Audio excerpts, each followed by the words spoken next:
up. And I'll start with an introduction. I am Stacy Johnson Cosby, and I am a real estate agent, but I'm also the president of the KC Regional Housing Alliance. I'll tell you just a little bit about us, and then we're going to jump in with introductions. So we are an alliance of what you would call landlords. We call ourselves housing providers because that's what our business is, providing housing. And especially during this time of the pandemic, we see the importance of housing and people having somewhere to shelter. But the CDC eviction moratorium, and if everybody can mute their, if you can mute yourselves, please. What I'll do is when it's time for the speakers, we'll call you. We'll ask you to unmute at that time, so that way everyone can hear. But what we, during the pandemic with the CDC eviction moratorium, what that effectively did is it told housing providers and landlords, and we're businesses, we're entrepreneurs, so we're small businesses. It told us, hey, you must let people live in your property rent free. And we know that nothing is free and that there are always costs, there are mortgages and property taxes and other costs to maintain the unit. So we said that's not going to work very well. And we lobbied our Congress members and senators for more rental assistance because we know people want to be able to pay their bills, including their rent. And so anyway, we got the $25 billion in December, and that's what we're here to talk about today. That money is available for rental assistance and utility assistance across 12 months. So it's a big deal. There's help for everyone out there. And so in the states of Missouri and Kansas, if you're anywhere in either state, there you'll hear someone on this call that will have information. They can point you somewhere to get information. It's not just about the Kansas City area, but it's about our two states, and our organization is regional. And with the members of our organization, we represent property managers, landlords, realtors, investors, and anyone who owns rental property. We are the voice for the rental property in the housing industry. And so anything you need going forward in the future, if you need to touch base with someone and says, you know, to ask what's going on in our industry, we're the ones. And we're also going to be proactive. As many of you know, we had a job fair where our jobs were virtual, where the jobs paid $15 an hour or more. I'm going to touch base on that shortly. And we're doing this. This is our second time doing this resource fair. And I will let you know now, we are going to do this again. We're going to do kind of a scaled down version with Jim with the United Way on April 9th. And we may do it every month, just like a little workshop, because there's too much information and not everyone can be on here today. And so our goal is to keep the information rolling. And if people need help paying their rent and utilities, no need to stress, help is here. And so that is our goal. And I'd like to this time to introduce Yogi. I don't see Yogi, but I think he's here. He's my co-chair from the KC Regional Housing Alliance. If you can introduce yourself. Yogi, he co-chairs. Hey, good morning, everyone. My name is Yogi Gupta. Like Stacy, I'm a broker realtor, and I'm also a member of Kansas City Regional Housing Alliance. Thank you. Yeah, and he co-chairs the events that these virtual events that we do. He is my co-chair. We work together to do that. And of course, Kim Tucker, you're going to meet her shortly. She's the magic behind a lot of this, and I'll talk about that shortly. But at this time, and really quickly before we leave, I want to introduce someone special who I met last week. I mentioned our job fairs. We did a virtual job fair where the jobs paid $15 an hour or more. And we had, I had someone call me last week, and she happens to be a tenant, and she called to get information about that because we keep that job fair and the 28 or 29 employers online so that at any time, if someone's looking for a job, they can reach out and have that information. And we also have that recording, but we also have their contact information. And so Deanne Warren, you're here somewhere. Deanne, will you please say hello? And I'm going to tell you about Deanne. She called, okay, I'm going to have you say a couple words too. She called to introduce her. I mean, she called me last week saying, I'm a tenant, I'm looking for a job. And she was looking for the job fair. And we started talking, and I learned that she was a public relations professional looking for a job. And so say something, Deanne, real quick, just a couple of words to introduce yourself, if you would. Hi, everyone. I'm Deanne. I went to University of Central Missouri for public relations and minor in digital media productions. I've been helping Miss Stacy get the word out about this event. And if you would like to get a hold of me, you can email me at my first name, deann.d.warren@gmail.com. The thing I like about her, and thank you, Deanne, for being here. She's gonna have to get off, but she jumped right in and she said, how can I help you reach other tenants? So she is a tenant trying to help other tenants, and she's offered her services for free, helping us get to the media and reaching schools. And so some of you may have heard about this today from her. Deanne, thank you for all that you're doing. If somebody needs a good PR person, I can vouch for her. She is wonderful and she is here. So thank you for being here, Deanne, and for your work. We appreciate you. Yes, I also do flyers and stuff for as a contract. For payment as well. So if you ever need a flyer made or any kind of thing made, graphic design wise. I also do contractual work. Very good. Well, we appreciate you. I like the hustle that you got out there looking for something to do and then volunteered to help us reach other tenants. So thank you so much. And at this time, before we get started, I'd like to ask any members of our KC Regional Housing Alliance just to briefly introduce yourself and your organization so we can put faces to it. And then we're going to get rolling with our first speaker. I'm going to start with Kim, because Kim is just woman extraordinaire. You will have noticed that we had a campaign together, hashtag Together We Can, hashtag Get the Rent Paid. That was Kim's creation. And she spent a lot of time working on that and getting the word out through social media. Kim, will you introduce yourself? Thanks for joining us, everybody. I am Kim Tucker with Mid-America Association of Real Estate Investors, and I am going to be working in the background, making sure we're all muted or unmuted as needed. And I'm also asking if you happen to be over on Facebook to share our live stream to anybody that you think needs to see it. And everybody's been asking, we are recording and the replays will be posted. So if you miss any portion of this, you'll be able to catch the replay. Thanks. Have a good meeting. All right. Thank you. Thank you. And I see Robert. Anyone else, please introduce yourself. Good morning. Robert Williams, KCOG. No. Wait a minute. Wait, not you yet. Oh, Robert you Long. said Robert. Got it. We got another Robert here. Robert Long. Good morning, everyone. I'm Robert Long. I'm a realtor. I'm a housing provider in South Kansas City, and I'm the current president of Landlords Inc. Thanks for joining us. Okay, who else? My name is Brendan Pishney. I'm the president of Landlords of Johnson County here on the Kansas side. Very good. Who else is here? I'm here. It's Diego. Introduce yourself, Diego. Hi, I'm Diego Gandolfo. My wife and I invest in the city. She's a real estate broker. I'm an attorney, and we are what you call a mom and pop's housing provider. And I'm glad to be here and welcome. Okay, thank you. Anybody else? And someone asked, it doesn't matter which county, any county in Kansas and Missouri, and then you're going to hear from them specifically about where the help is and how to get it. Anybody else from our group on? And let me ask you really quickly, Jim, do you have your screen share? Are you available, or do you have it now?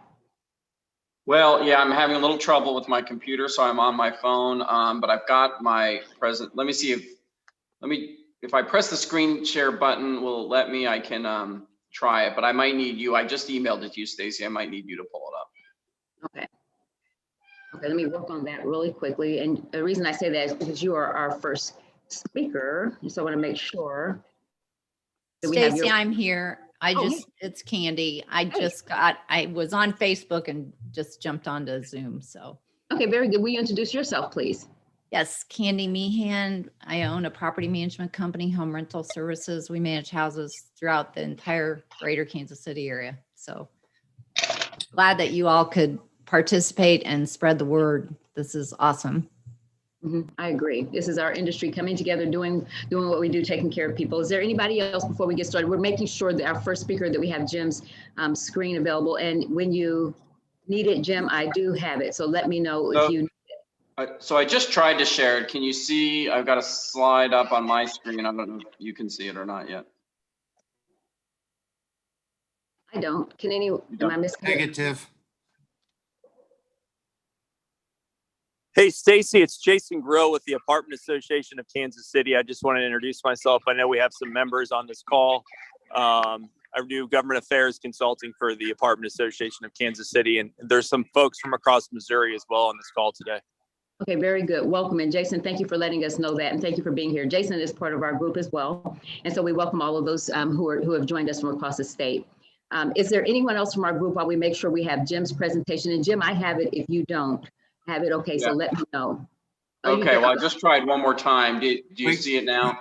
We can see it. We can. Okay.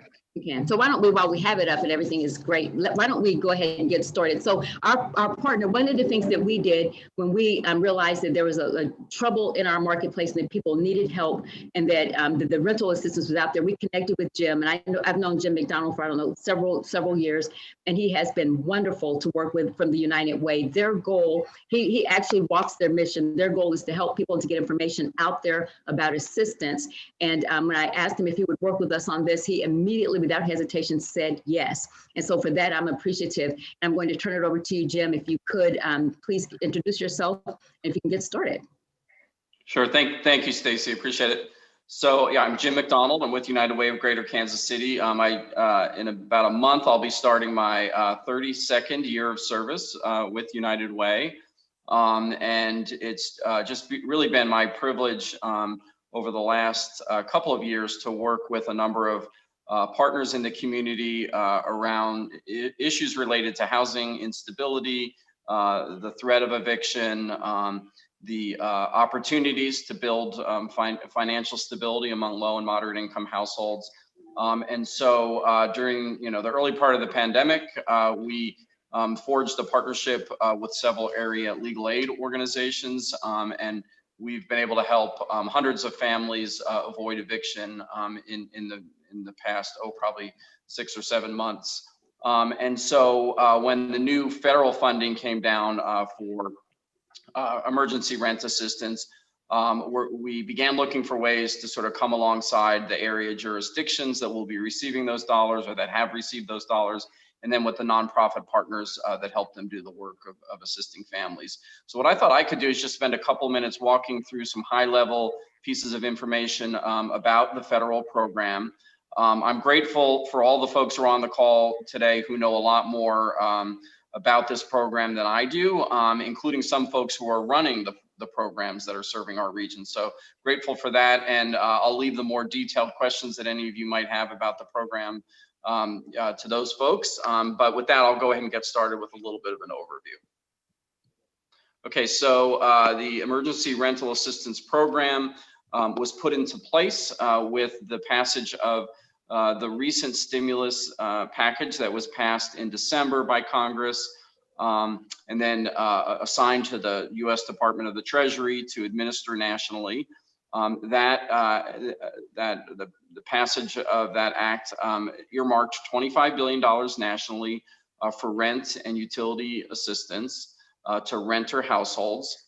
In Missouri, that will mean $400 million. In Kansas, it will mean $200 million. And more money is coming. There was, in the most recent stimulus package just passed by Congress, there was around an additional $21 billion. So what was originally going to be a program that ended in December is going to continue through, I believe, September 30th of 2022. The feds have set a high bar in terms of ensuring that we're not duplicating benefits, that we're not paying the same rent bill or the same utility bill twice. And one of the ways that local and state jurisdictions are ensuring that doesn't happen is through centralized application processing, which means in most cases an online application portal. So that's something that many of you, I'm sure, will get very familiar with. And the other really great thing about the program is that the Congress sort of put in place in the enabling legislation was an expectation that state and local jurisdictions running the programs find or implement a way for landlords to initiate the process of getting assistance for their tenants who are behind in their rent. So it isn't just the tenant who can take action to get this assistance. The landlords and property owners can initiate the process of getting assistance to their tenants as well. Here, I'm talking about this as a single program nationally, but the dollars are flowing to local jurisdictions or jurisdictions throughout the country. So that means states and local jurisdictions with populations of 200,000 or more. So here in Kansas City, and so those local jurisdictions had the option of claiming a direct allotment from the feds. I think most of them did. I think in the state of Missouri, maybe 7 out of 8 did. Here in the Kansas City region, Kansas City, Missouri, Jackson County, Clay County, and Johnson County all qualified for a direct allotment. They all claimed that allotment. Then Johnson County, Kansas, subsequently decided to contract with Kansas Housing Resources Corporation to run their program. But over on the Missouri side, Kansas City is running its program.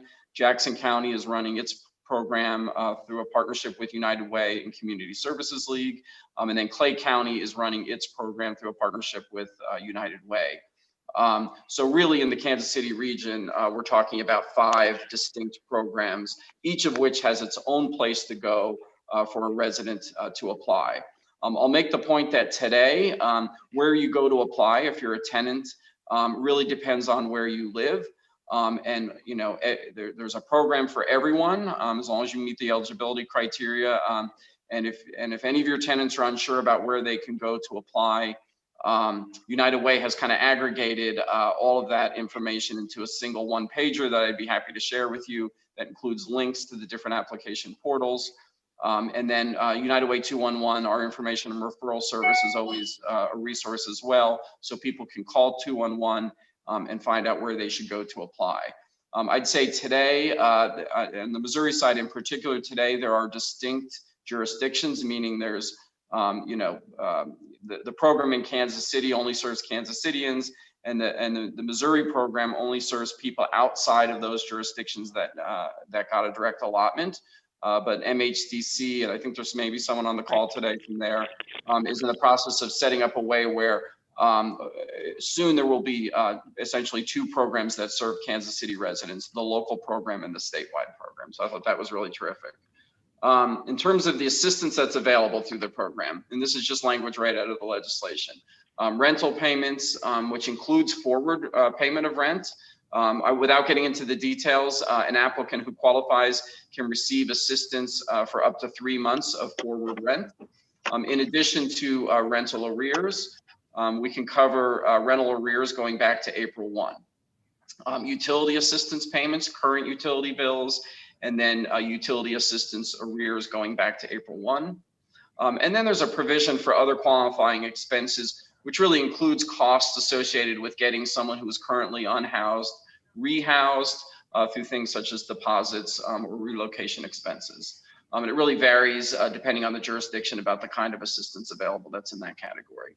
And then again, just in terms of the arrears, rental and utility arrears, no payments can be made for periods prior to April 1. In terms of eligibility, an eligible household is defined as a renter household. This is only a program no problem. for renters. It's in there, it looks like now, but it's not popped up.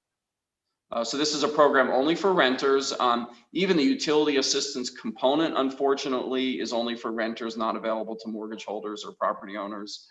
And in terms of the eligibility criteria, it's for households where someone in the household qualifies for unemployment, or has experienced a reduction in household income or incurred significant costs due to financial hardship related to COVID-19, where they demonstrate a risk of experiencing homelessness if they don't get the help that they need, and where the income of the household is at or below 80% of the area median. And I just took a slide here that has that information. I think this is for Kansas City. This is just an example.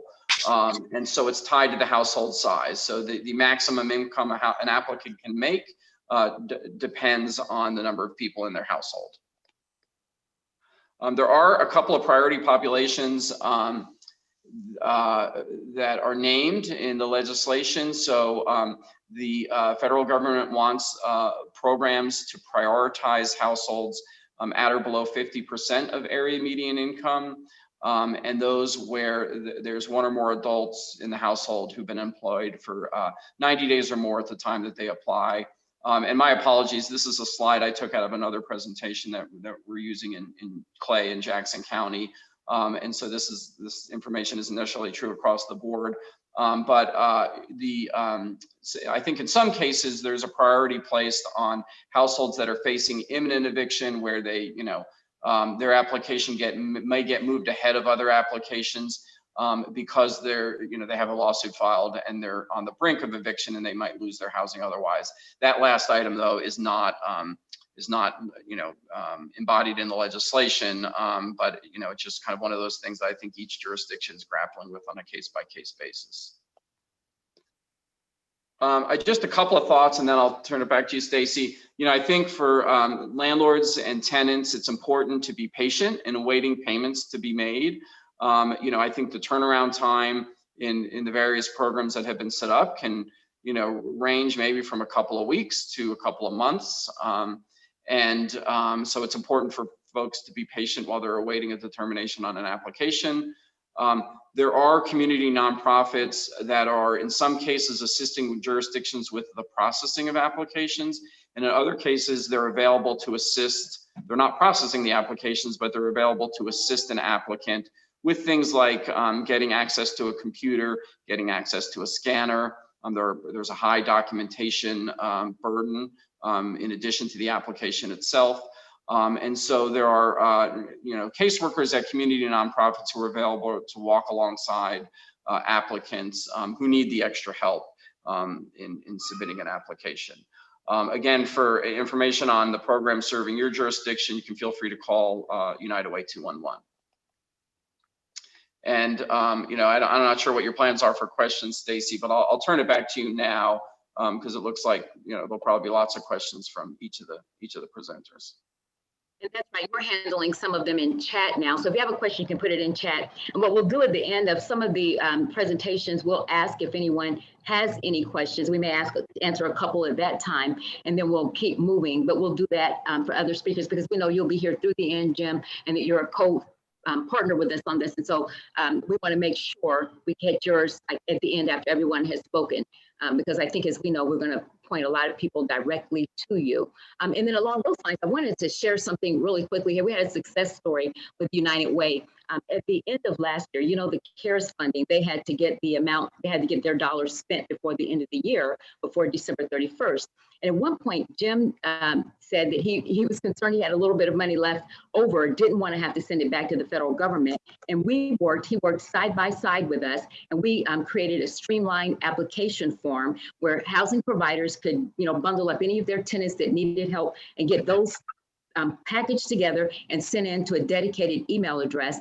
And in less than 2 weeks, the United Way turned around $150,000 worth of rent payments to help people, just like that, in less than 2 weeks from the moment of application to getting the checks turned around. And so that was a wonderful thing, and it shows how they are willing and able to move quickly and respond to the needs. And so we appreciate him for working directly with us. And that's something, I think you said, Jim, I'm going to quote you, that you should have come to us sooner, because we are the front lines. We're the ones that know when the rent hasn't been paid. And it's in our best interest to make sure it gets paid. And speaking of which, one more thing before we go to our next speaker, Ryan from the state of Kansas, something that we are working with Jim on, and we're going to roll this out a little later, is what we're calling an eviction rehabilitation program, is what we called it.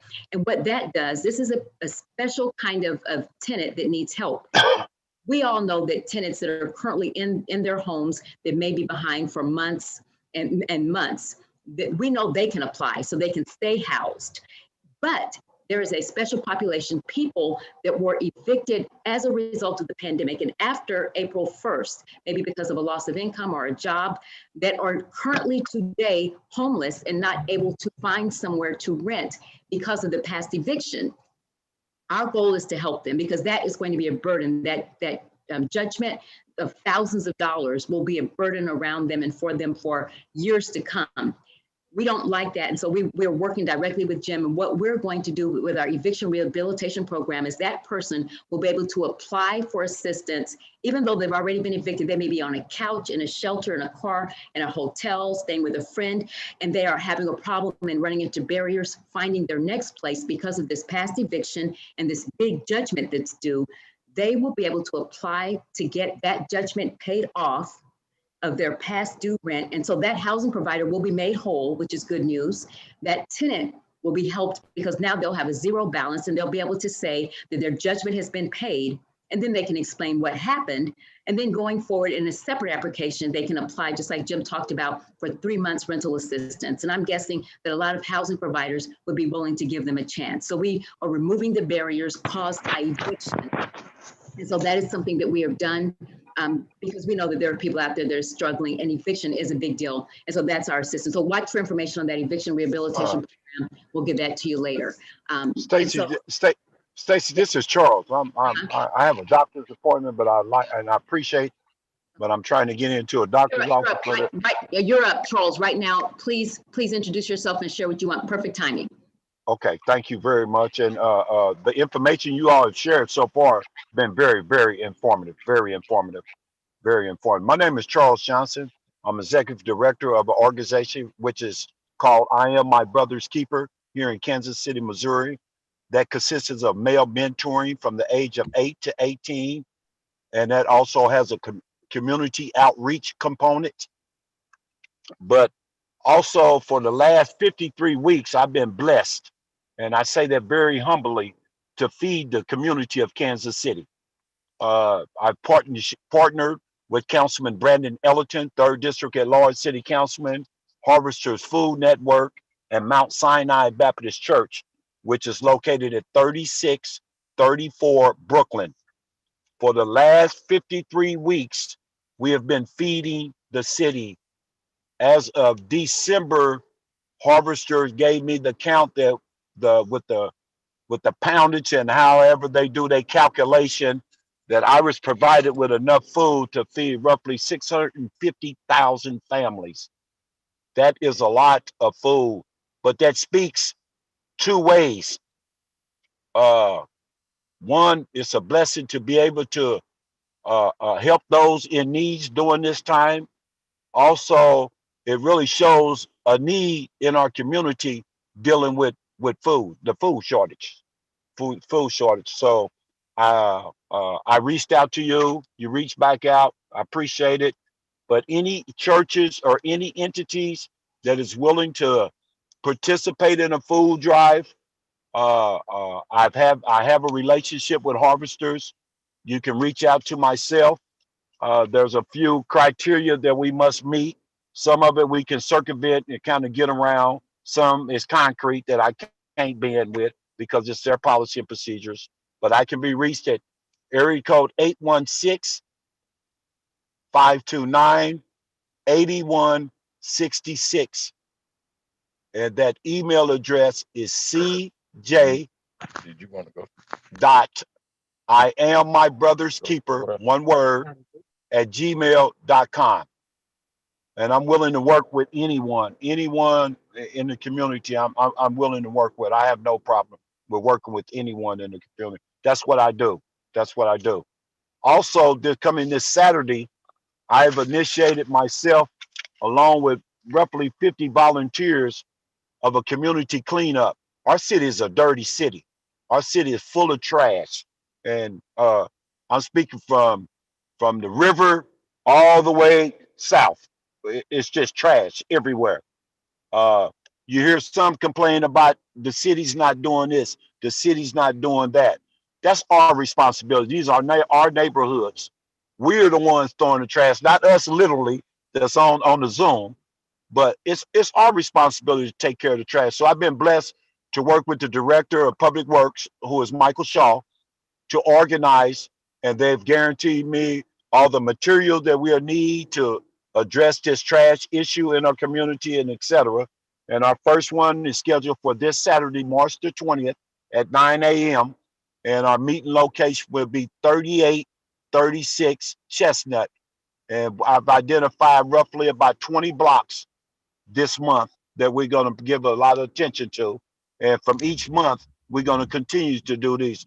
But I would like to get with neighborhood association presidents, and because you know your neighborhood better than I do, some of your dump spots and everything, well, we can address this problem. And hopefully us as a community and a city can continue to maintain it, where it's not embarrassing when you come to our city and don't see nothing but trash.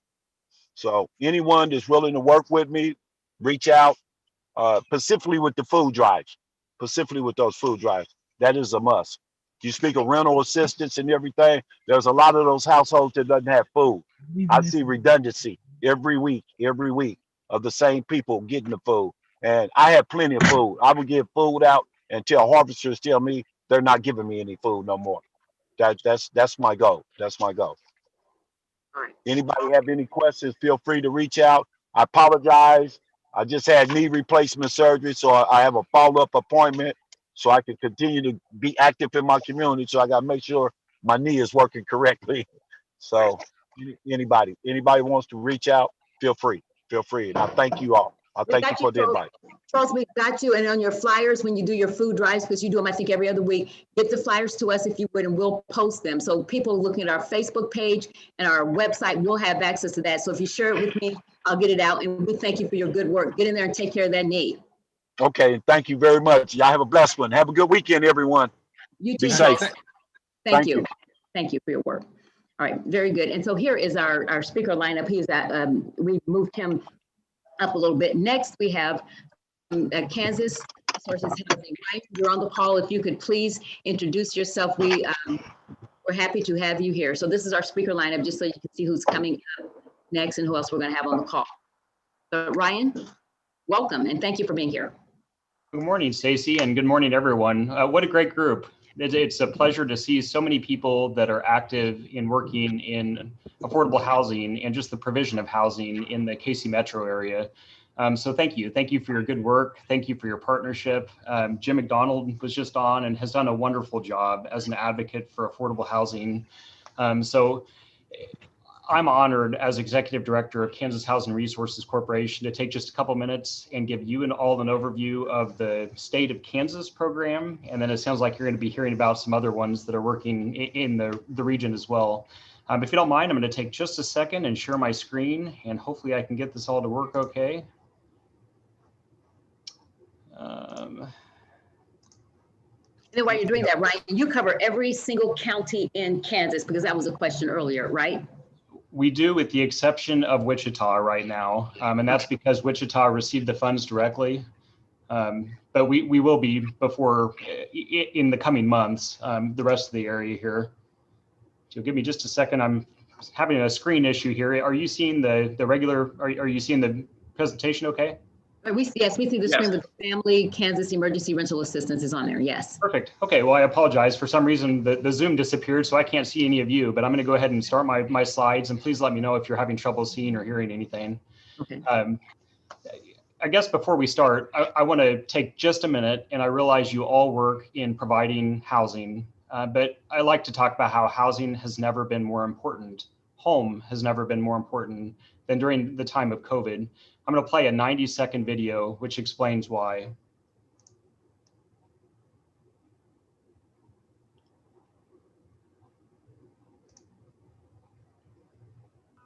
Dear home, thank you for everything you have given us.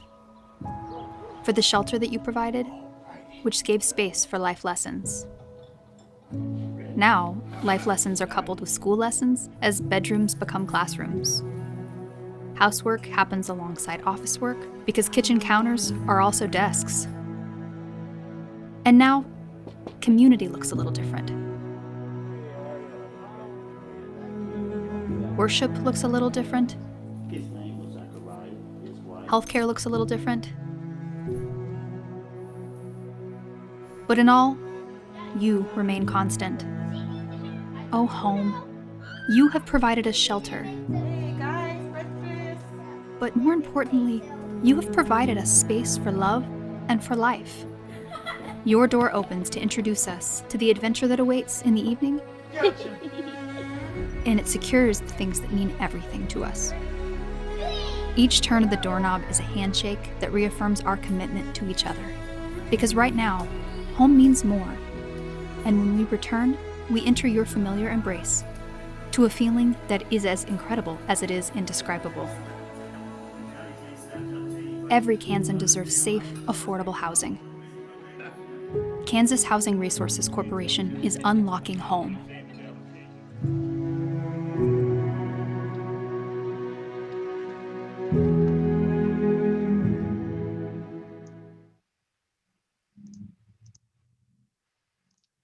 So with that little brief introduction on KHRC and just the importance of home right now, I want to take a few minutes and just talk about what COVID has done, and you've all experienced it. You all know that at the same time that the moratorium has been happening, that the rent continues to accrue for tenants month after month after month, and landlords month after month after month. Their costs, they have mortgages to pay, bills to pay, taxes, utilities. We're on a collision course as a society, and we're so grateful to have this important resource to be able to address this mounting need. The numbers are stunning. In Kansas alone, about 35% of our state rents. That number is, we've seen all different numbers, but the estimated rental shortfall for the state of Kansas in January was between 130 and $180 million. In September, at the end of September, 12% of our renters were behind on rent, and that was before a lot of the resources were made possible. But from the landlord side, from the housing provider side, you've all seen a 12% decline in revenue. At the same time, you've seen an almost 15% increase in costs. Again, a collision course that isn't sustainable. KHRC has been pleased to get a number of different resources, which I don't really have a lot of time to go into today, but I did want to touch on one of those, and that's our previous Kansas Eviction Prevention Program, which operated for the entire state of Kansas. We worked with the governor's administration, with the recovery office, and we were able to have remarkable success in a 60-day window from October to December of 2020. But in that time alone, we received over 10,000 applications requesting almost $26 million. We served over 20,000 Kansans, almost 30,000 Kansans total applied when you count their household size. That's the size of Emporia or Pittsburgh, Kansas. Mid-sized cities in Kansas had that much population applying because they were facing eviction. Overwhelming need, but it was a success. And that's why I'm pleased now to turn to our next program, which, as Jim mentioned, was funded through Congress last December. This is the second round of funding now. The state of Kansas received $200 million. We are the administrator of the entire program except the city of Wichita. However, we will be supplementing the city of Wichita in the coming weeks because we recognize there's a lot of need in that community. KHRC is going to be operating our program very similar to the previous KEP program. We launched on Monday of this week, so barely 72 hours ago, and I just pulled the numbers. We've received over 3,000 applications in 72 hours from families across our state, requesting $9.93 million. Vast need, and we're grateful to have the resource. As you can imagine, we're working through some kinks right now. We've designed and implemented a program that we just got the rules on recently.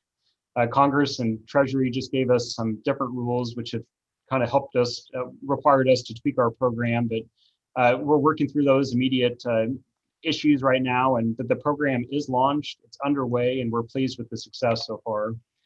Just as far as an overview of what we're able to provide, it's an online application system. The approved tenants will be eligible for a maximum of 12 months of assistance. Our funding will be going through the landlord or the utility companies directly. We're able to provide up to 12 months of past due or current rent, up to 3 months of prospective rent at a time. We're also able to cover electric and gas and water, sewer, trash, and even internet. We all know how important connectivity is right now. So that's a wonderful change from our previous KEP program where we were only able to provide direct rental assistance. As far as how to apply, you'll go on our website, and I'm actually just going to show you how to do that here in just a minute. So we'll just skip through this slide. But before I do that, I just want to talk about how you can help. This type of informational meeting is the key start to it.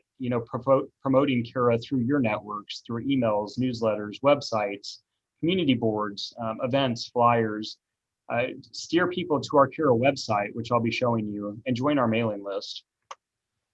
We also are going to be having promotional kits available very soon, which will help stakeholders get the word out there through social media, through on-demand video presentations. All of this is getting rolled out in the coming weeks and months. We're also having an outreach to specific stakeholder groups in April and in May. We're excited about that. Everything from faith communities to communities of color, from realtors to housing providers to nonprofits. We're going to do these specific outreach campaigns to different groups as in presentations. So make sure you're signed up for our contact list so you're aware of these opportunities to learn more about the program. The program launched March 15th. We're going to have these April to May community stakeholder group meetings and outreach opportunities. We are tentatively setting the application deadline for August. That is a tentative date based on not knowing how much need there is yet and how quickly our processing capabilities will come up to speed. The reason for that August date is that we have to have at least 65% of the funds allocated by September. Congress did recently change some of the different deadlines, so we may have a little bit of room to work on that. But as of now, try to get the applications in earlier rather than later. Finally, here's some contact information.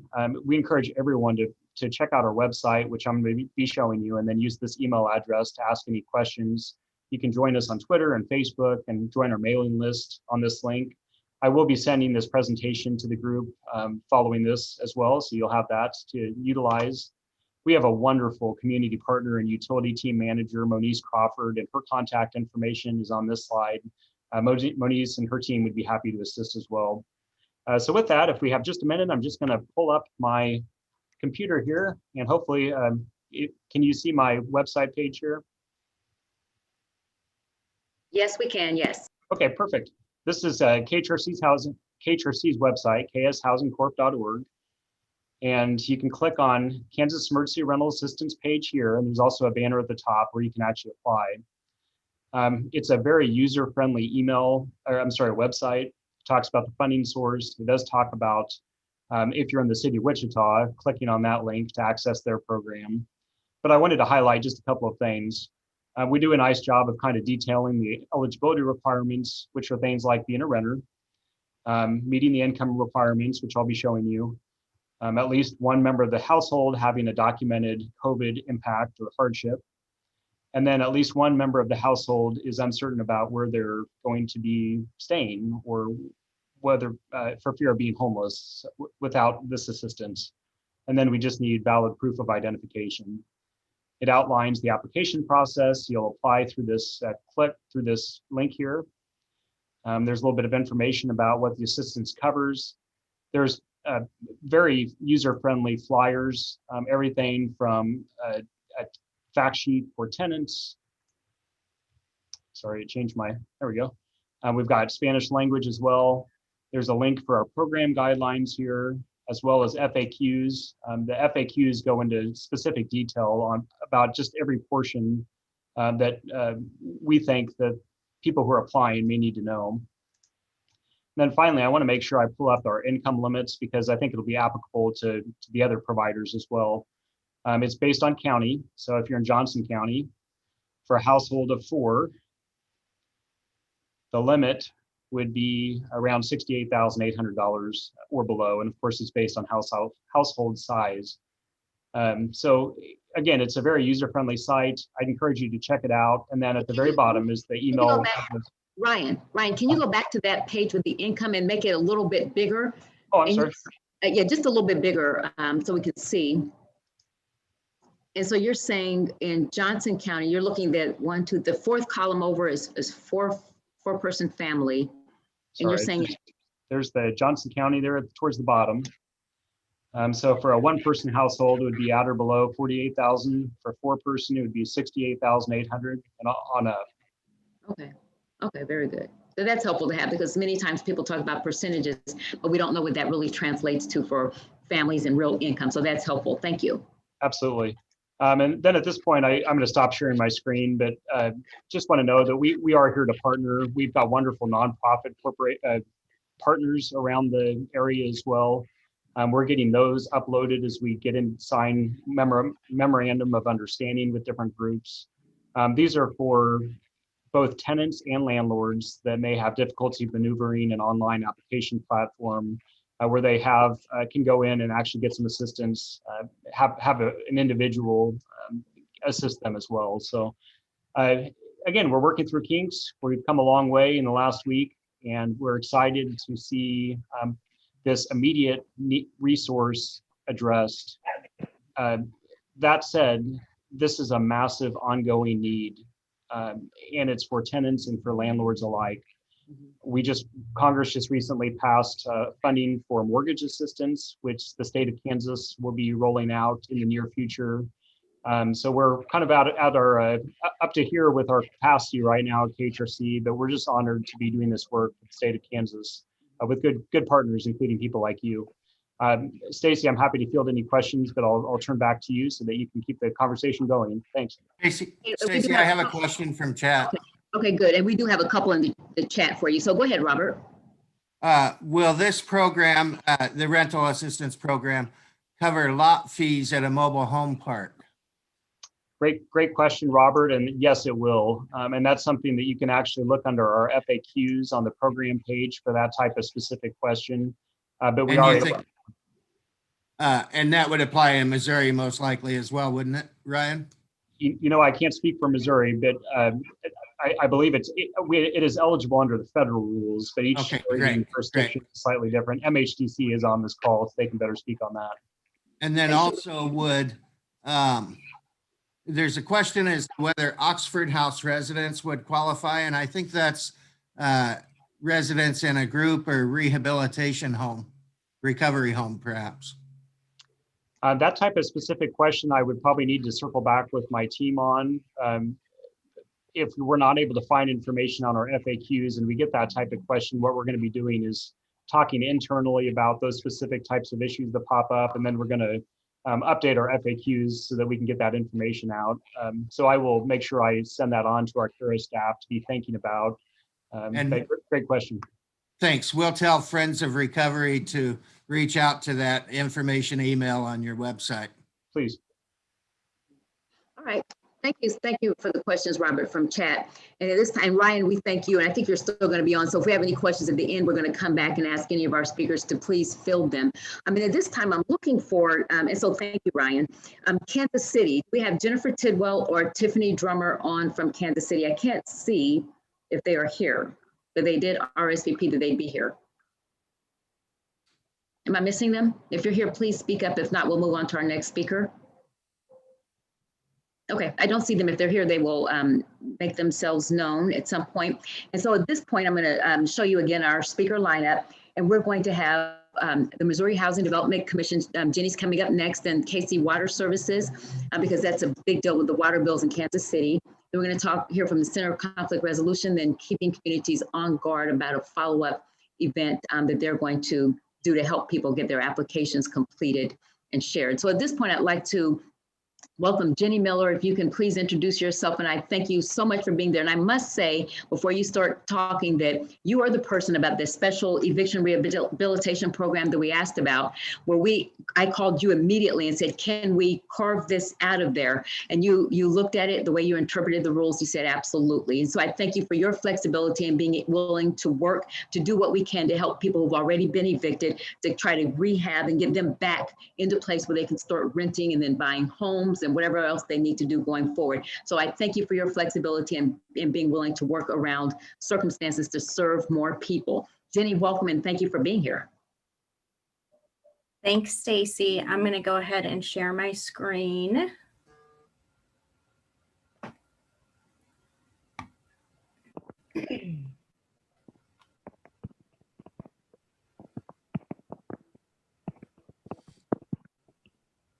Okay, are you seeing that? Yes, we are. Okay, excellent. Well, again, thank you, Stacy, for having us. My name is Jenny Miller. I'm with Missouri Housing Development Commission. We're the state housing finance agency for the state of Missouri. So thank you, Stacy and the KC Regional Housing Alliance for having us and allowing us to share this information. What I have to share is a little bit repetitive of what the other communities have shared, but I don't think that's a bad thing. So I will try to get through those faster and talk more about our individual requirements a little bit more. Sorry, just one second.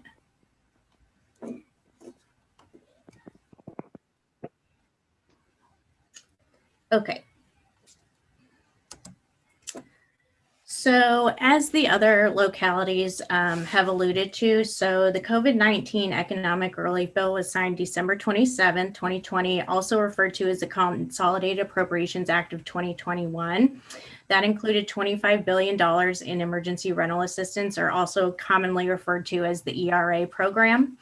The state of Missouri was allocated $408 million.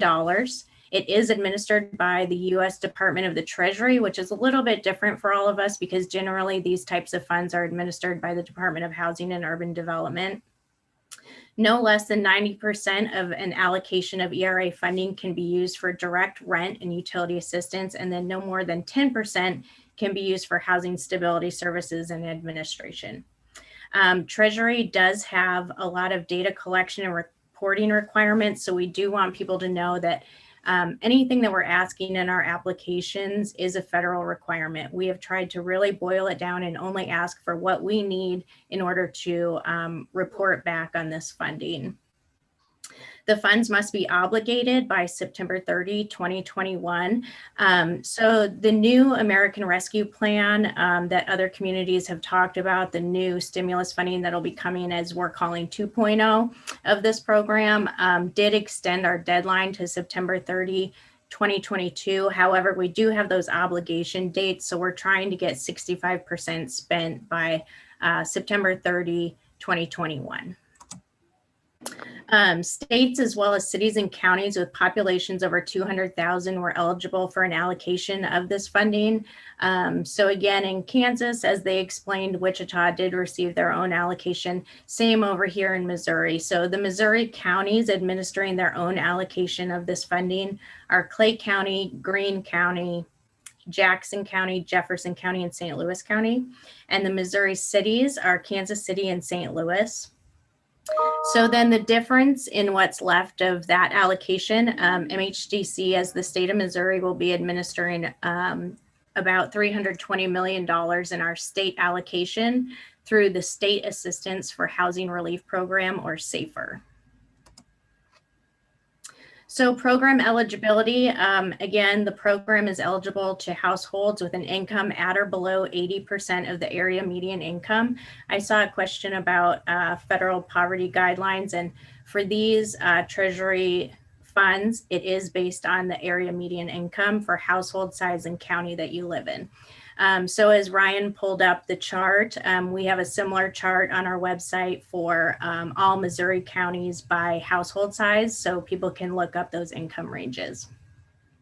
One or more individual in the household receives unemployment or attests to a financial hardship due directly or indirectly to COVID-19. One or more individual in the household demonstrates a risk of homelessness or housing instability. And then the federal priorities of these funds are serving people who've been unemployed for the most recent 90 days and those that are at or below 50% of the area median income. So in Missouri, if you apply for financial assistance, you can apply for the period beginning April 1, 2020.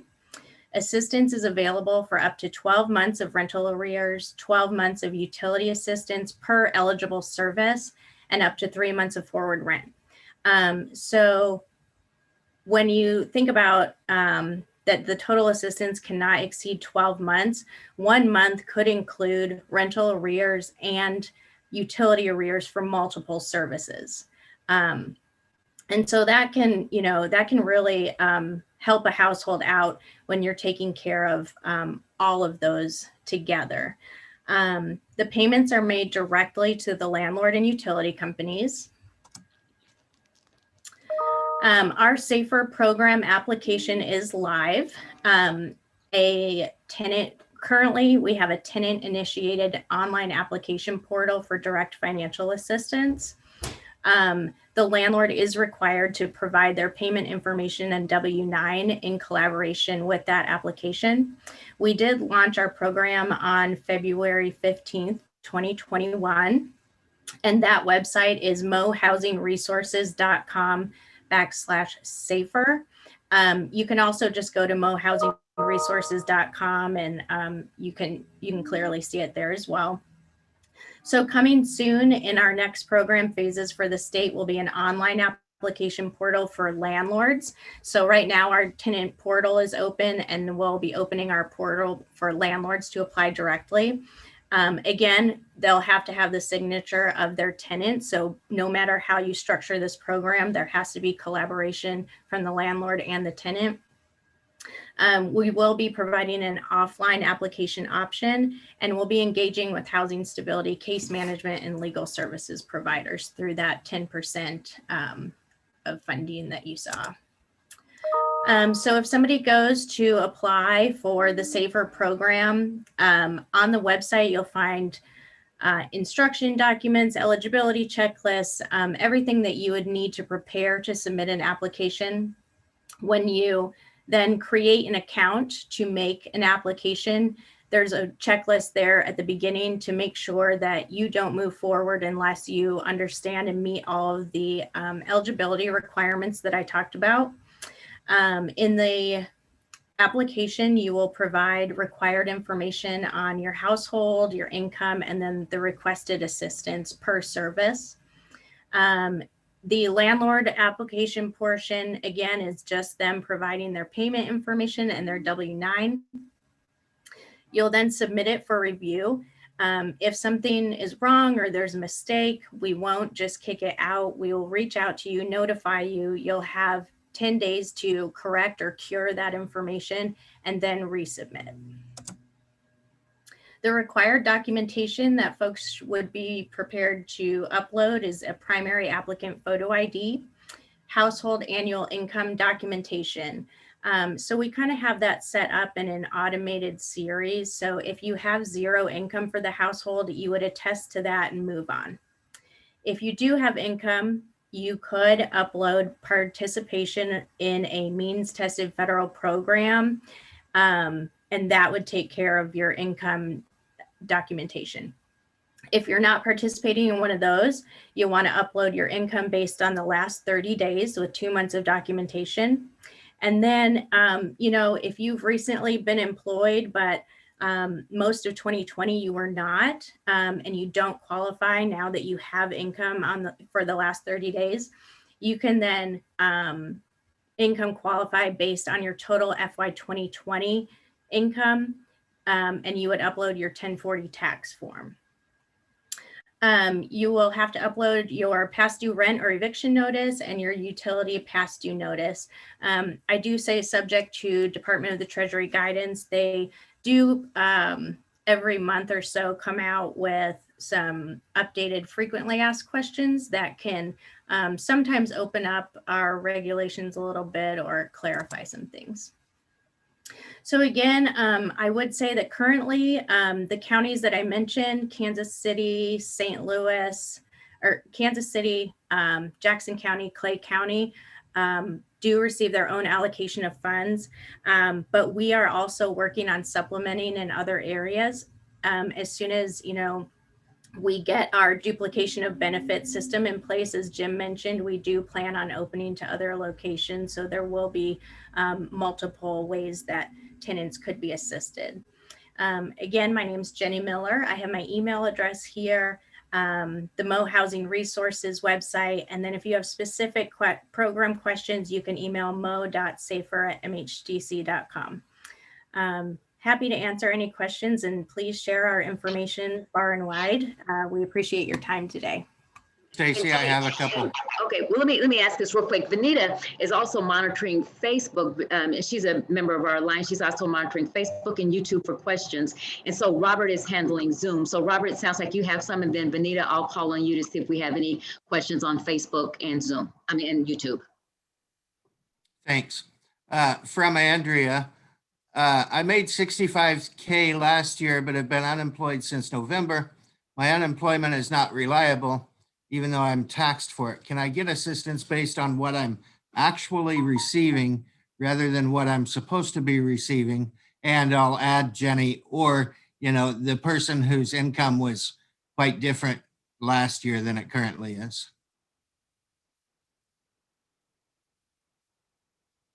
Yes. So again, like I said, Treasury has provided 2 ways for folks to income qualify. So if your income based on the last 30 days when you annualize it is over the limit, you can then look at your total income for 2020. And if that puts you under, you can choose to income qualify with the whole year. So if somebody had no income until a couple of months ago, or, you know, and they can annualize that, then you could qualify that way. Whereas some people, you know, might have no income right now, but did make a lot of money prior to that, that would have not income qualified them. Thank you. Does that answer your question? Yes, thank you. So there are multiple ways. Reach out to the program and talk to someone who can help you. Will tenants who received assistance in 2020 be eligible again in 2021? So if you receive assistance through the Treasury funding, you can receive assistance up to 18 or up to 12 months. With the new money that is coming, you can receive assistance up to 18 months, including those 12 months from this allocation. So in general, as long as you don't if you don't exceed the months, then yes. Great. And then these two kind of go together. What about those who are in hotels? I think, Linda, there is a program specifically to help you get rehoused, but Jenny, what about those who are in hotels or renting rooms? So that is actually has just come up. The Treasury latest guidance released this week did add hotel, motel to some of this assistance. But for right now, before that, I would say that communities with rapid rehousing assistance can help those in hotels, motels, or if you have arrears and you're in a hotel, motel, you can apply to clear your arrears and then apply for 3 months of forward assistance, as long as you don't exceed the 12-month limit. And Linda, that particularly is what Stacy Johnson Cosby has been working so hard to achieve. So make sure and get with us if you need more help with that.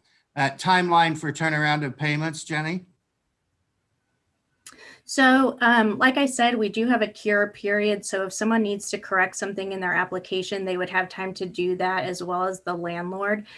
So once an application is submitted, it'll be reviewed within a few days and then move forward for payment. Now that we're kind of up and going, we've got, about 3 weeks under our belt. We're looking at payment within about approximately 14 days. That's really great. And I'll just add, if you're a tenant and you're applying and receiving or working to get assistance for one of these programs, make sure and update your housing provider on the status of your application. So as long as they know what's going on, they'll be much more apt to wait and when they know that money's coming. And I would share, and just in our experience, we have had tenants who were in sort of an eviction situation who were able to provide notification of their application approval through this program, and it was stopped. And that is a condition of the program. If a landlord is receiving forward assistance, or assistance, to keep them in that unit, they cannot go forward with that eviction. Great. Stacy, do you have anything from Facebook, or should I ask a couple more, or do you need to move on? Well, let me ask Vanita Fame-Sifri, one of our members. She's monitoring YouTube and Facebook for questions. Vanita, do we have any questions from there before we go? And Ryan, you're leaving from Kansas. We thank you so much for being here, and I'm going to be in touch with you to see if you may participate with us again as you work to spread the word. Ryan, thank you. And so, Vanita, is there anything else, any questions out there? Okay, and then if not, what I will do at this point is we will thank you, Jenny. And I think you're going to be around for a little bit, maybe. Is that right? Okay, so if we have any more questions, Robert, we can come back to Jenny before we finish. And at this point, I'm going to turn it over to the city of Kansas City, Missouri. I know Jennifer Tidwell is here on the line. So Jennifer, if you could please introduce yourself. And we know, because it's been in the news, that Kansas City got this $14 million. So we know that we have a lot of rental assistance in our city as well as the state. So Jennifer, if you can introduce yourself, please. And Yes. then I thank you, Jenny Miller. Jennifer Tidwell with the Housing and Community Development Department for the city of Kansas City. And I won't go through all the things that Jenny Miller went through, because basically our program works the same. It has the same requirements, but I will try to go over some of the differences. So in the city of Kansas City, there is an income level, and I'll just read some of the income eligibility for the city of Kansas City. If you're a family of 4, you would make 68,800, a family of 3, 61,950, a family of 2, 55,000, a family of 1, 48,200. Those are the income eligibility for the city of Kansas City. As Jenny mentioned, you could use your monthly income and we could tread that if that is different than your 2020 income level. So, so that would help if anybody has been out of work or is getting unemployment, then they could use a different method of applying based on their income.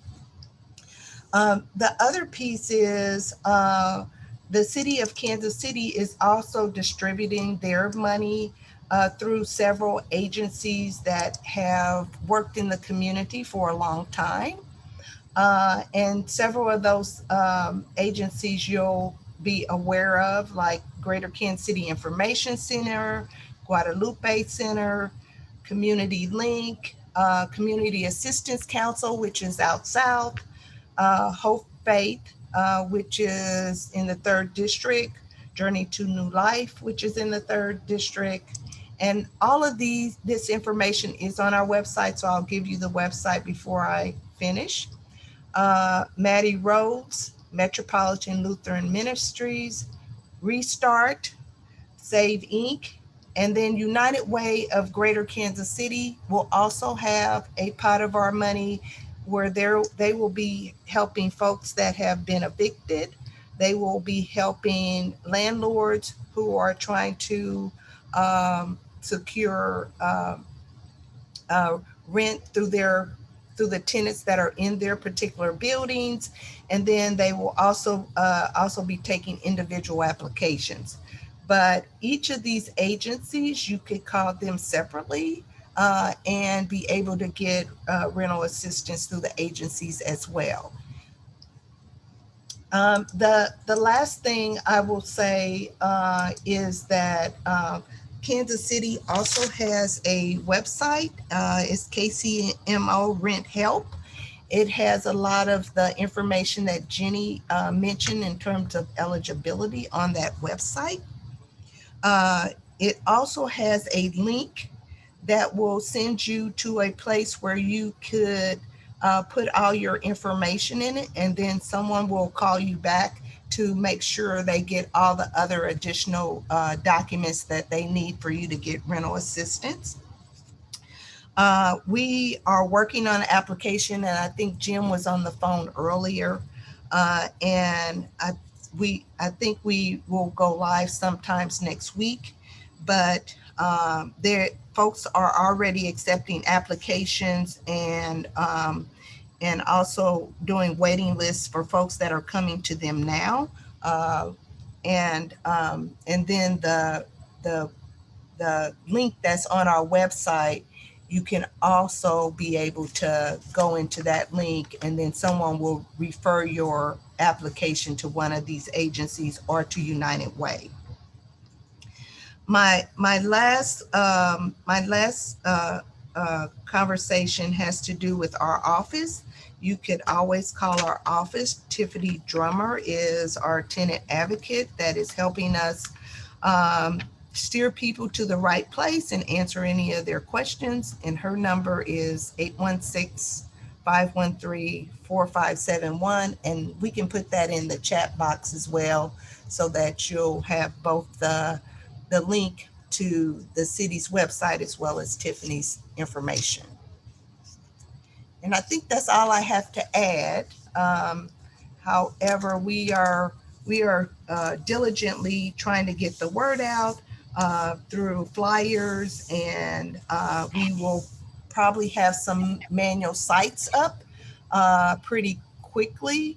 And so that will go on our website once we have those manual sites where folks can come in and apply manually for those that don't have actual, they don't actually have a computer. There are some of the agencies that will also be walk-ins. Metropolitan Lutheran Ministries is one of them. And we're trying to determine if some of the other agencies will also take walk-ins as well.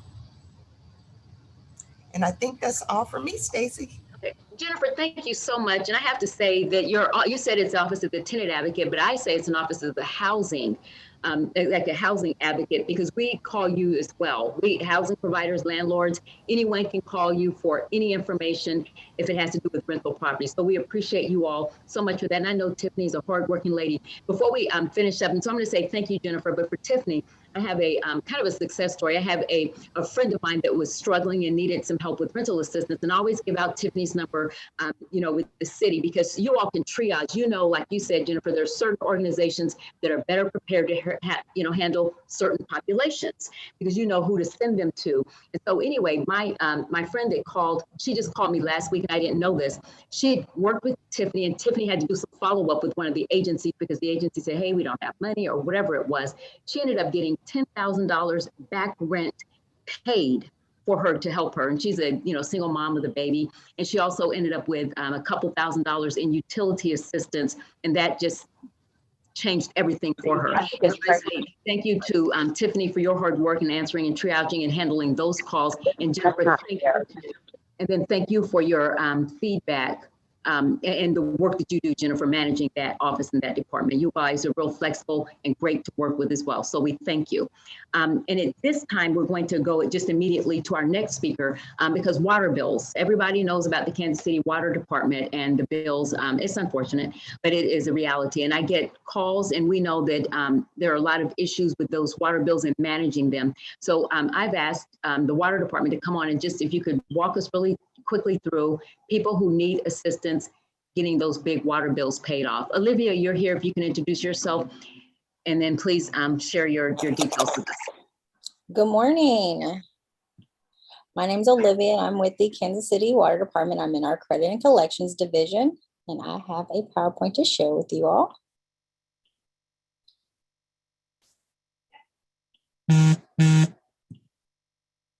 All right, can you guys see my screen? Yes, we can. Perfect.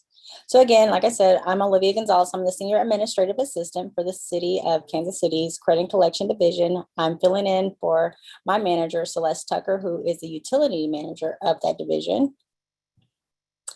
And right now, of course, through COVID, we know a lot of people are facing unforeseen hardships. So the city wants to make sure everyone is aware that financial assistance is available.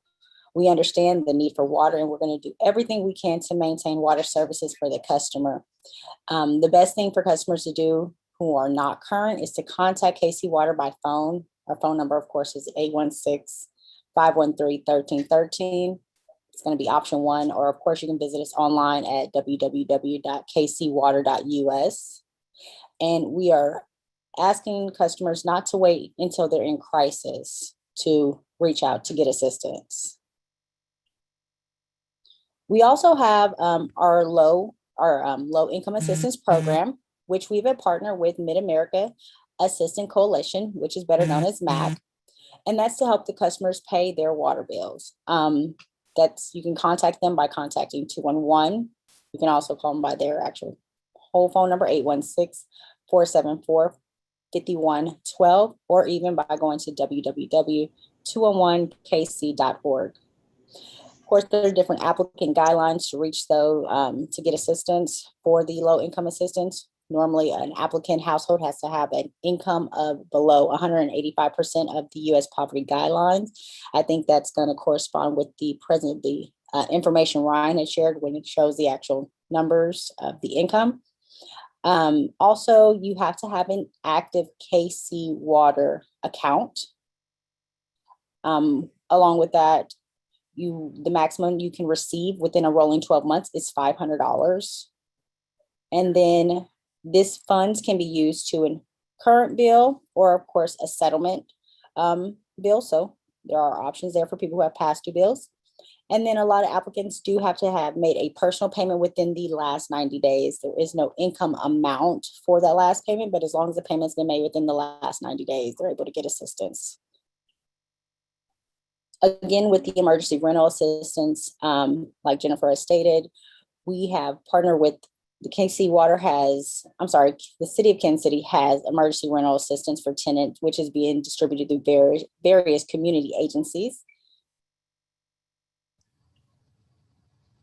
And then with the water bills and how people have, a raise in water, we also have leak stopper program.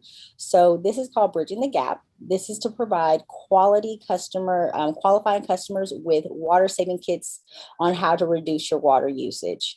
And you can find out more information by going to leakstoppers.kc.com or even contacting 816-890-9600. And you'll end up they'll be able to provide you information as to how the program works and the different income requirements for that program. And here is just a list of the things I just went over. So payment arrangement, our assistance program, leak stoppers, the emergency rental assistance, and then our extended payment arrangement. We've actually provided longer than normal payment arrangements during this time. And that's all I have for you. And Olivia, can I add one thing to that as well? So the water department works with MacLink, and we have also a part of the 14 million that we received. We put a portion of that funding over at MacLink as well, so that there would be additional monies to have utilities assistance for any of the residents of Kansas City, Missouri. So we also have a pot of money over at MacLink. So that number that she gave you, you could call them directly for those utilities as well. Perfect. Thank you, Jennifer. And then I know Robert has a couple of questions from chat. Yeah, the question is, what about old water bills that are preventing a tenant from connecting services? I'm assuming at perhaps a new residence or their existing residence. So each consumer's water bills look by case scenario. However, feel free to contact us at our water department number 816-513-1313. If you're unable to receive assistance with our contact center, you can always be transferred to the credit and collections division. We are more able to look closely at your account and find out what we're able to provide assistance with and how to help get the water turned on at a new location. And how do they get to you, to your division, Olivia? That's always a big deal, because I even get calls and people with specific issues. Where can they go outside of that 1313 number? Our direct number is 816-513-02. I'm sorry, 816-513-0120. And I'll put that in here. Okay, very good. Okay, wonderful. That's great. Anything else, Robert? And thank you, Olivia. Anything else, Robert? And Kim's. There are a couple comments about people having a hard time getting someone with water to work from them related to old bills. So I would say if the water company is unable to help you, reach out to some of these other social service agencies that are listed, because they may be more flexible in helping you pay off old utilities so you can get into your new place. So, and for water too, that number, isn't that 513? And I hear, everyone mute their things? I hear something happening there. The 513-0120 is a way for someone who has collections or who has a challenge to get directly to you for water. Is that right, Olivia? That is correct. Okay, so that's good to know. Okay. And Stacy, if they meet the eligibility of the CARES Act funding, they can also get utility arrears and utilities going in the future. They can also get that if they are eligible under the CARES Act money. Okay, that's good. Okay, that's great to know. And then Kim Tucker asked, is the Leak Stoppers program available for landlords on a larger scale, like perhaps somebody that has a multifamily building or something? So as of now, I've been known that it's only for residents, but you can definitely call and reach out to them just to verify what other opportunities or assistance they have for an individual who has, multiple properties or, like you stated, a larger scale multifamily property. And I think that's going to be helpful. We just had a tenant that had a toilet leak, didn't tell us. And as a result, we have a $900 water bill. And so people don't think we have expenses. We have a lot of expenses, and that is a nightmare, almost $1,000 because of the leaks. And so that'd be great. Anything else? Let's take maybe another question, Robert, if there's anything else. And then we're going to move on to our next speaker. Sure, there was a little confusion. Somebody said the income guideline for KC Water is $185. I don't think that's correct. Can you touch on the income guidelines, Olivia? It was 185% below poverty. That's when you would qualify for the different assistance that was available for the low income assistance programs. And is that number able to be found on the website, your website, with that program information? That is available on the website, yes. Okay. All right. All right. Well, thank you, Olivia, for being here today. We greatly appreciate it because water is always something that people talk about. It's just always a challenge. And having you here and then sharing that number is wonderful. And it's going to help a lot of people to be able to reach you directly. So hold your phones because we will be calling. Olivia, thank you so much for being here today. We appreciate that. And then our next speaker is going to be Karen Slaughter with the Center for Conflict Resolution. And we thought that would be important because at this time when there's money here, in the past, people and landlords and renters may have had some tension because of the rent not being paid, but now there's money here and we may need to open up like the lines of communication again so we can rebuild the relationships now that money is here. So I'm going to turn it over to Karen Slaughter with the Center for Conflict Resolution. If you can introduce yourself and tell us what services you offer. Thank you, Stacy. I really appreciate the invitation. This has been quite informative and educational for me. I'm going to share my screen and just give you a little bit about the Center for Conflict Resolution. Okay, is everyone seeing the screen? Yes. Well, it says, I don't see this. Oh, there it is. It's there. Yes. Okay. So we are the Center for Conflict Resolution. My name is Karen Slaughter, and I'm a restorative justice facilitator. We've been serving Kansas City since 1999. And I'm going to do a little bit backwards of the images that you're seeing here. We work in the prison system, teaching Rethink Conflict. And the purpose is so that we can help prepare individuals who are leaving the prison system so that they are better prepared to be successful when they come back out into the community. And part of that need to be better prepared is to teach them how to rethink their way through conflicts that may have been the reason that they wound up in prison to begin with, as well as giving them some access to information and education like we're gaining here today so that they can be successful when they come home.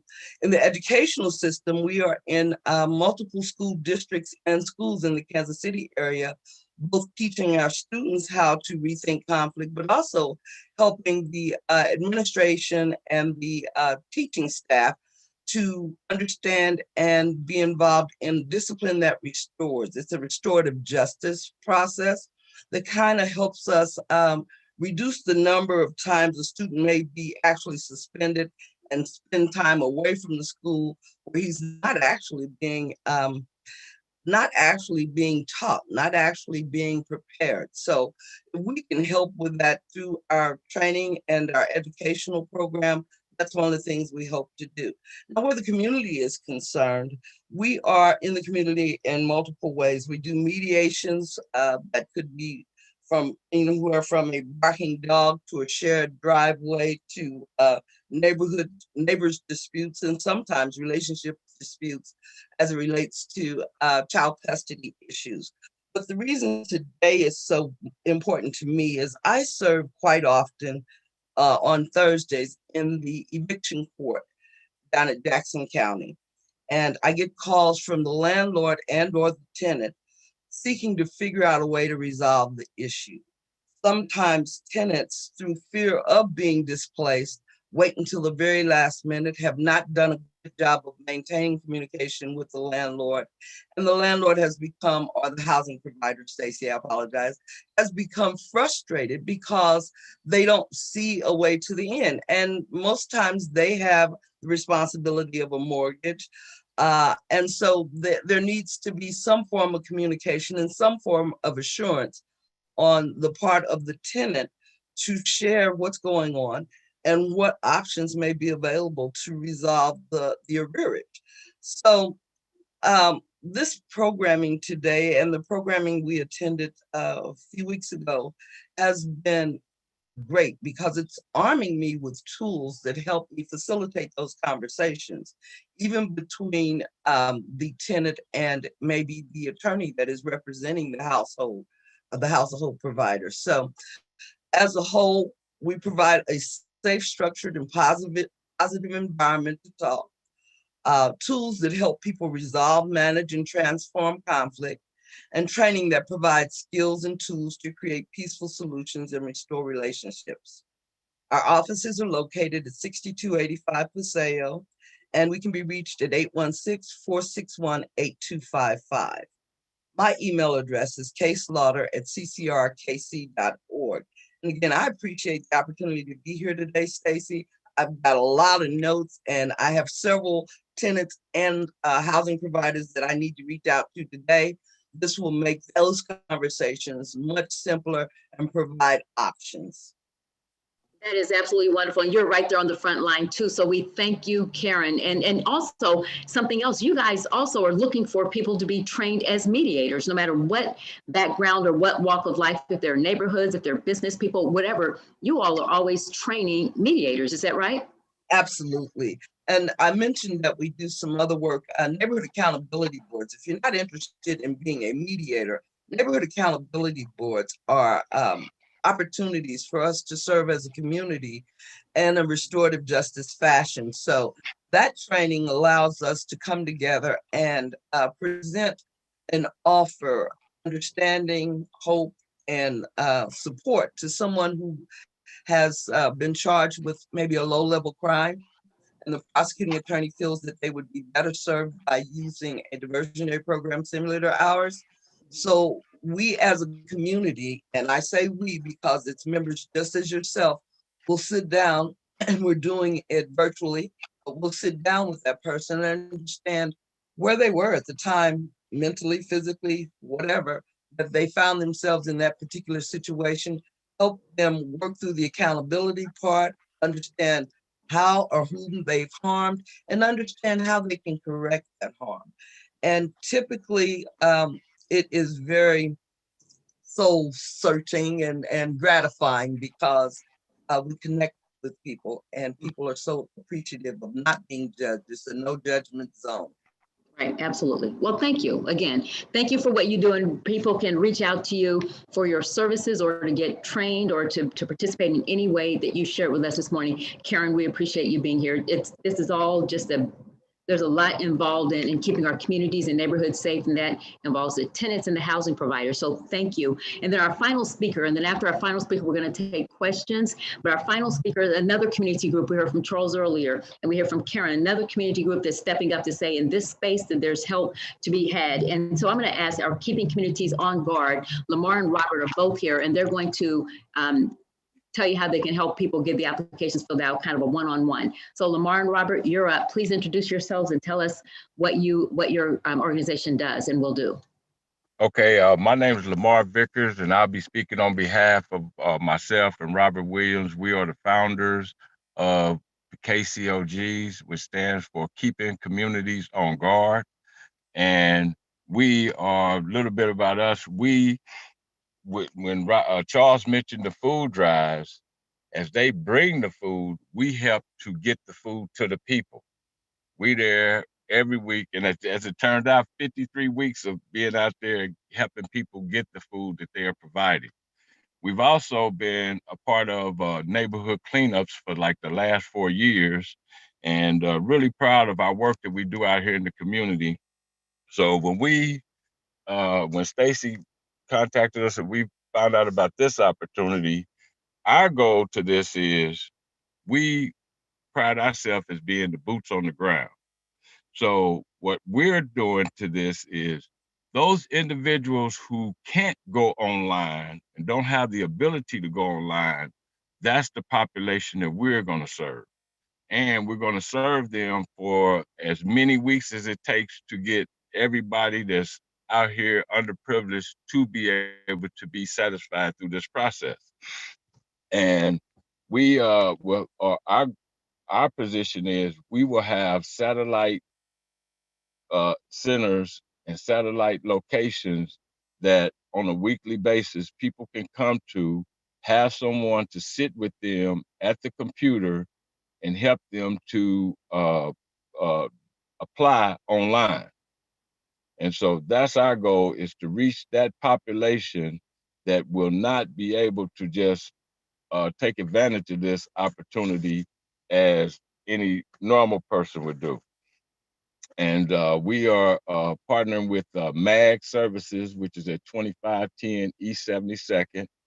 And we have other church affiliations. So our goal is quite simply, we're going to make sure that the individuals who don't know about this and are unable to participate, we're going to be their arm to help them be able to participate in this project. So that is and as I'm listening and I'm learning that that there all the people that had, like you said, been evicted, now they're in hotels. So we have a even greater task of being able to reach those that won't be able to properly receive this information. So that's who we are. That's what we bring to the table, and we're looking forward to working with you, Stacy, on completing that goal. And we thank you so much for stepping up, another community organization stepping up, and we'll get information out to people. We'll get information out to people about the dates that you're doing that. We'll have it on our website and our Facebook page where they can go to a satellite location to get one-on-one assistance if they need that. And so we thank you so much for doing that. And then, and for being here. And so what I'm going to do now is turn on, we have questions and then, but Hey, Stacy. Yes, we're not finished yet. We're not finished. Yes, Yogi, then Robert. Yeah, Stacy, before we go any further, well, first of all, as Stacy introduced me as a co-chair of the group, I would realize that most of the people on the call would have got a kind of a realization that we are not only a landlord organization. All the talks, all the speakers which came up to speak talked about how best they can assist the tenants or the people who have been worstly impacted by the COVID. So I just want to kind of clarify the purpose of Kansas City Regional Housing Alliance, that we are formed with a desire to serve the community, and we want to form a bridge between the landlords and the tenant community. We are two sides of the same, two wheels of the same car. So we just want to make sure that we work together cohesively in order to make sure that our society is good. We make good houses, we provide the necessary residential accommodation, and have a better living. Thank you. All right, thank you for that. And then at this time, I'd like to do, we're going to start with questions, and Vanita Fang Sifri has some that came from YouTube and from Facebook. But while we're waiting for her to come online, there were a few other people from our organization that did not introduce themselves that popped on. If you can just please say your name and hi, if you would. Dennis, Steve Vogel, Jen Justice, and Sam, if you can just say hi as part of the KC Regional Housing Alliance. Hello, everybody. And Dennis, there you are. Dennis Watson, what organization are you with, Dennis? I'm with Yarko Companies, and I also represent the Apartment Association of Kansas City. Very good, very good. And Vanita, Hi. Yeah, I'm Sam Alpert, and I represent the Heartland Apartment Association. Jen, thank you. Jen, are you still here? Okay, Vanita, Dennis, and Mark Yonda, if you can say something real quick and we're going to jump to questions. Mark is part of our group too. Hey guys, good morning. Hope this finds you well. And want to thank you guys for coming on, being part of a solution for Kansas City. I know this takes a lot of hard work, a lot of time. We're just thankful that we're all together here on this, and we're out supporting our community, and it's a great cause for Kansas City. Always. All right. Well, thank you, Mark, and thank you for being here and part of our team. Vanita, if you can introduce yourself, and then you have some questions from YouTube and Facebook. Yes, I'm Denise Van Sifry, and I'm a housing provider, also a contractor, entrepreneur. So the questions that we have from Facebook are non-US citizens also eligible? And do applicants need documentation to prove they're legally in the US? Great question. Who can take that? Jim or Jenny? Stacy, I'll take a stab at it, but probably will need help. So it's my understanding that there's no prohibition in the federal guidance against serving undocumented households. So the answer is yes, they can be served.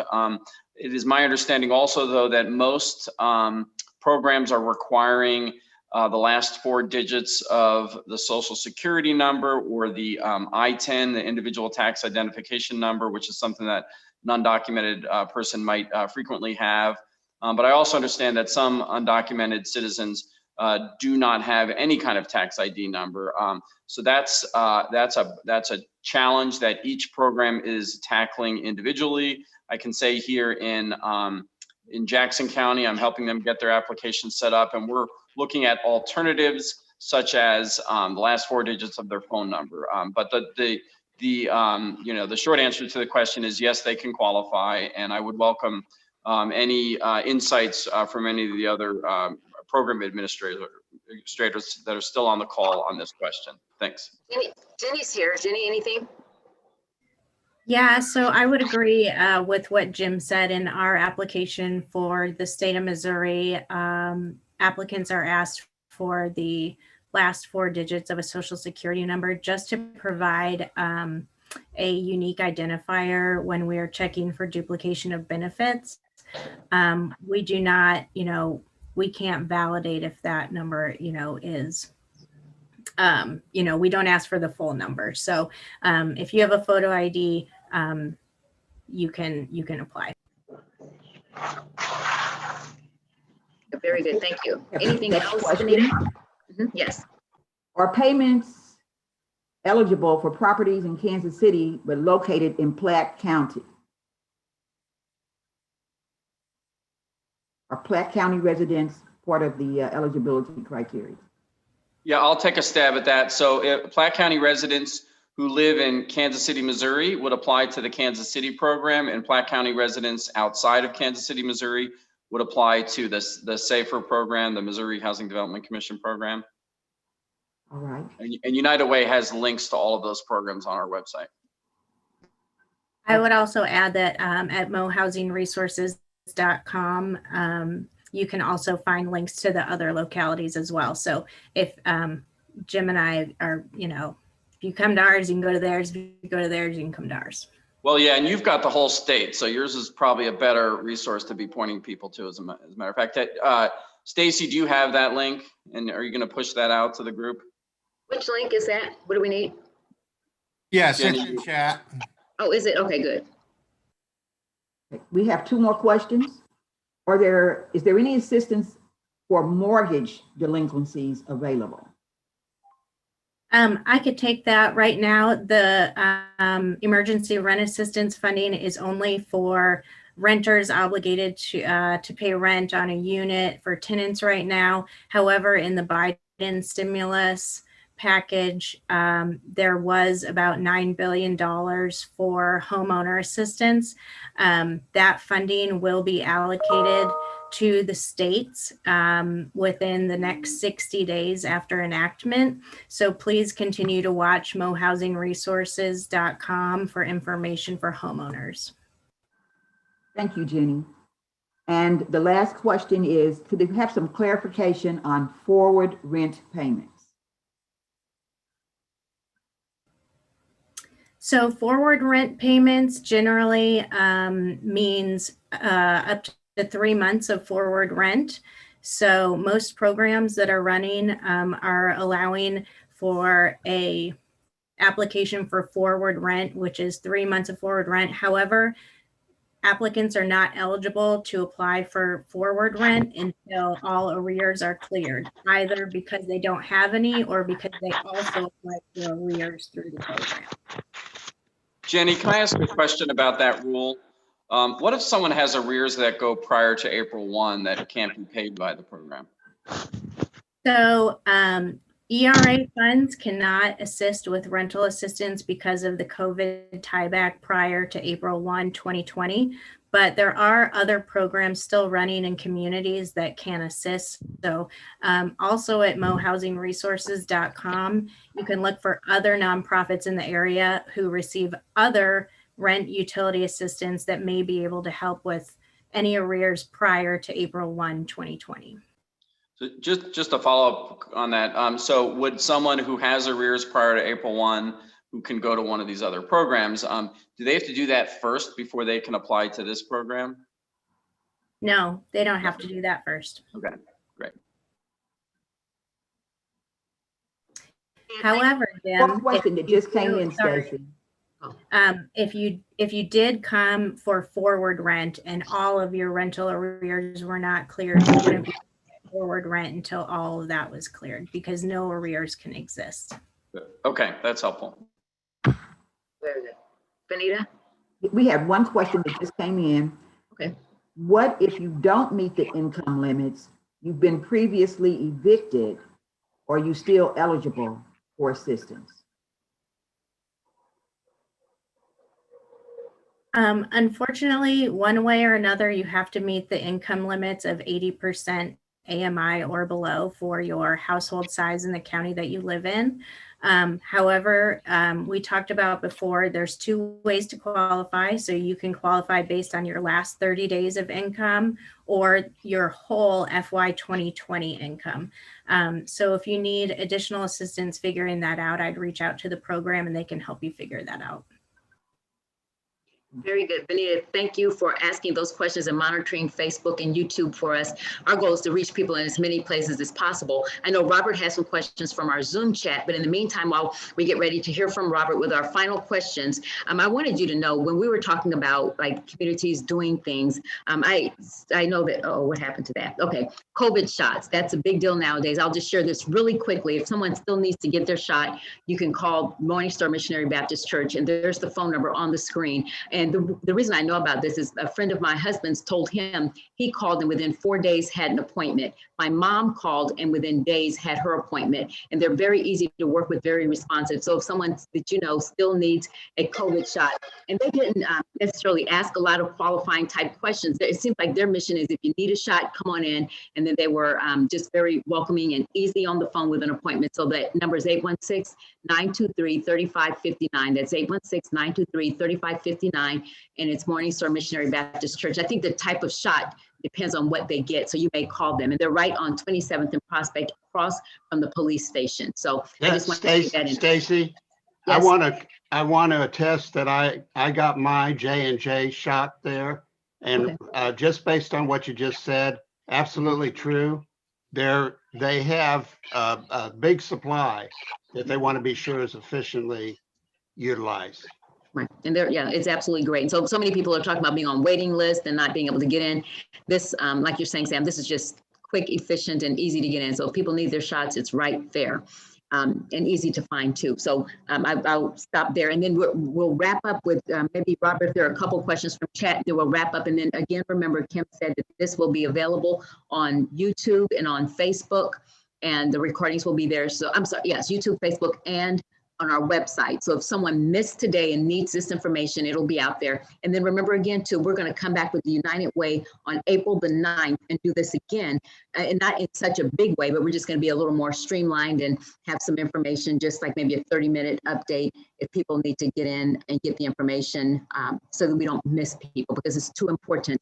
Many people need help and there's too much help out there. Robert, were there, and I'm going to thank our speakers too. And Robert, were there any questions in chat on Zoom that we can cover quickly before we wrap up? Sure. We're asking, I've had some people asking for Lamar's contact information. Lamar, are you still with us? Yes, you could send them to KCOGs with the S 816@gmail.com. KCOGS 816 at gmail.com. Can they reach you by Thank you. phone? And what's the name of your organization again? KCOGs, Keeping Communities on Guard. Can they reach you by phone, Lamar, you or Robert, by any chance? 816-499-9592. Okay. All right, there, we've put that into chat. So another question was, if we're on Social Security, sorry. While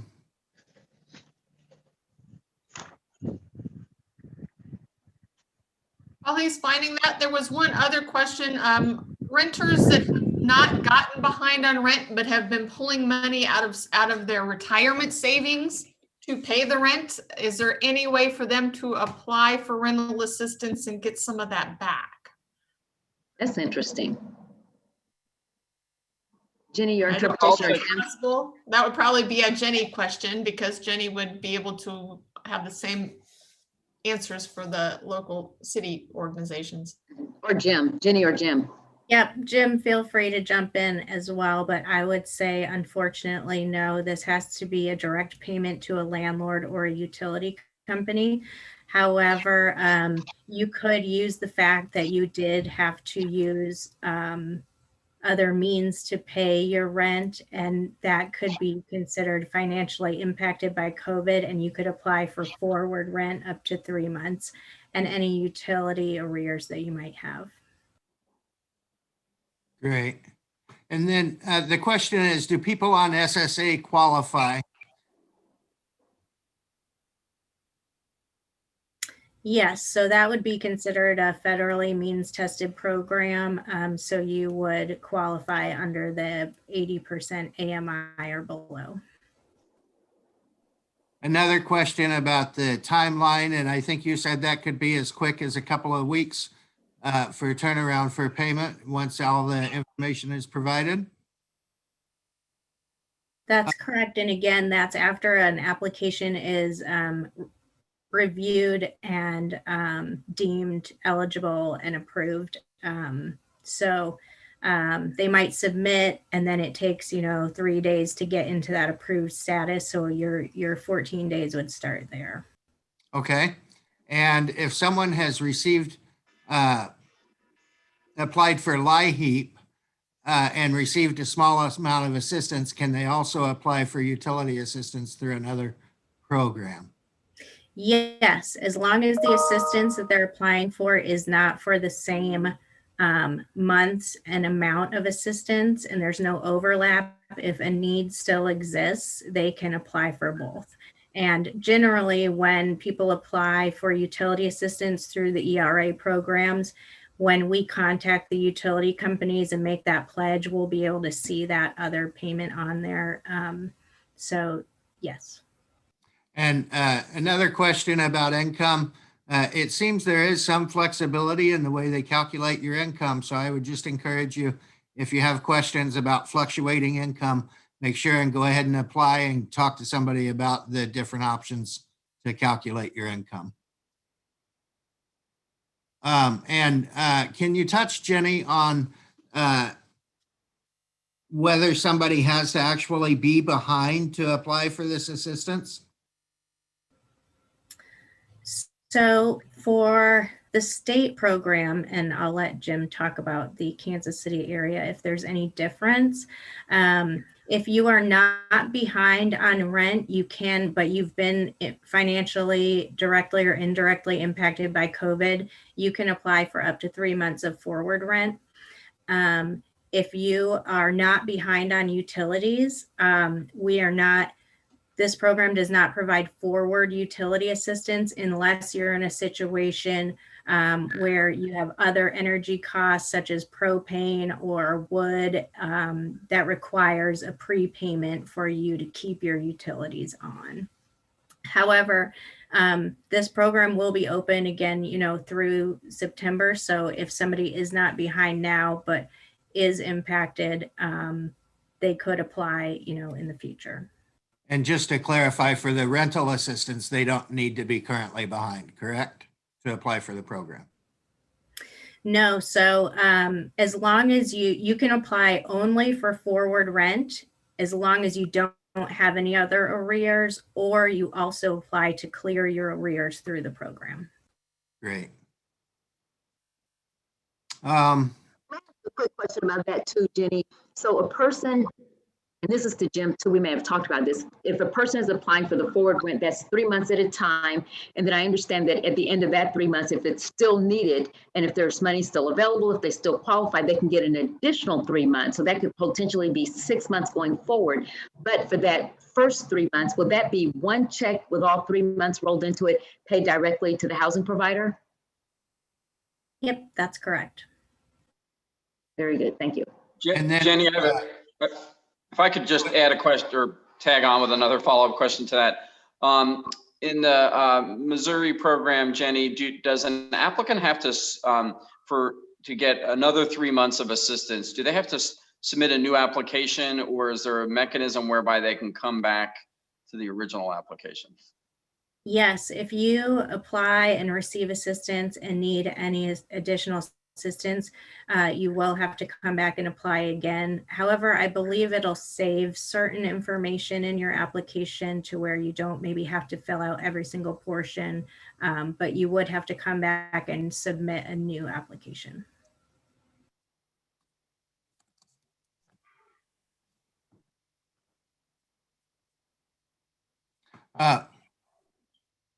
Anything else, Robert? Another? Yes. One final question. Can somebody discuss resources available for homeless families needing emergency housing?